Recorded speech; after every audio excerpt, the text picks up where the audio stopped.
Ice cream കോലുകൾ വെറുതെ കളയണ്ട കേട്ടോ. ഏറ്റവും സിമ്പിളായിട്ട് ഉണ്ടാക്കാൻ പറ്റുന്ന ഒരു ഉഗ്രൻ ബുക്ക് മാർക്കർ ആയാലോ. അപ്പോൾ നമ്മളിതൊരു പെൻസിലിൻ്റെ ഷേപ്പിൽ ഒന്നിങ്ങനെ കട്ട് ചെയ്ത് കൊടുക്കണം. ആ തുമ്പ് മാത്രം ഒന്ന് കട്ട് ചെയ്തെടുത്താൽ മതി. നമ്മളിതാ മോനെയൊക്കെ അതുപോലെ ചെത്തി കളയില്ലേ, അതുപോലെ ഒന്ന് ഷേപ്പ് ചെയ്ത് കൊടുത്താൽ മതി കേട്ടോ. പിന്നെ നല്ല സോഫ്റ്റ് ആയതുകൊണ്ട് പെട്ടെന്ന് പൊട്ടി കിട്ടും കേട്ടോ. പക്ഷേ ശ്രദ്ധിക്കണം മൊത്തം പൊട്ടി പോവാതിരിക്കാനായിട്ട്.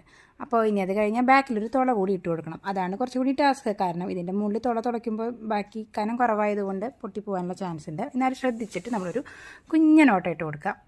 അപ്പോൾ പല ബുക്ക് മാർക്കേഴ്സ് ഉണ്ടെങ്കിലും ഇതൊന്നും നമുക്ക് മതിയാവാതെ വരില്ലേ. ഇനിയിപ്പോൾ ഇതാ ഓണം വെക്കേഷനായി പല പല ബുക്കുകൾ ചിലപ്പോൾ വായിക്കാൻ കിട്ടും. അപ്പോൾ പുതിയൊരു ബുക്ക് മാർക്കറായാൽ കുറച്ചുകൂടി രസമായിരിക്കില്ലേ.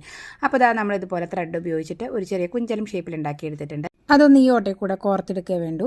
ഇനി ചുമ്മാ ഒരു കളറിങ് പണി മാത്രമേ ഉള്ളൂ കേട്ടോ. ഇഷ്ടമുള്ള കളർ വെച്ച് കൊടുക്കാം. അപ്പോൾ ഒരു കുറച്ച് വൈബ്രൻ്റ് ആയിട്ടുള്ള കളറാണെങ്കിൽ അല്ലെങ്കിൽ അട്രാക്റ്റീവ് ആയിട്ടുള്ള കളർ ലുക്കൊക്കെ ആണെങ്കിൽ കുറച്ചൊരു ഭംഗിയായി കിട്ടും. അപ്പോൾ ഇതാ കണ്ടില്ലേ, നല്ല ഭംഗിയില്ലേ കാണാനായിട്ട്. പിന്നെ ഞാൻ എന്താ പെയിൻറ്റ് ചെയ്ത് വന്നപ്പോൾ ചെറിയൊരു കോട്ട്സും കൂടി എഴുതാമെന്ന് വിചാരിച്ചു. അതൊക്കെ നമ്മുടെ പ്രിഫറൻസിനനുസരിച്ച് ഇഷ്ടം പോലെ ചെയ്തെടുക്കാം കേട്ടോ. ഒരു തുമ്പത്തൊരു കുഞ്ഞു മോനും കൂടി സെറ്റ് ചെയ്ത് കഴിഞ്ഞാൽ ആ പണി അങ്ങനെ കഴിഞ്ഞ് കിട്ടിയിട്ടുണ്ട്.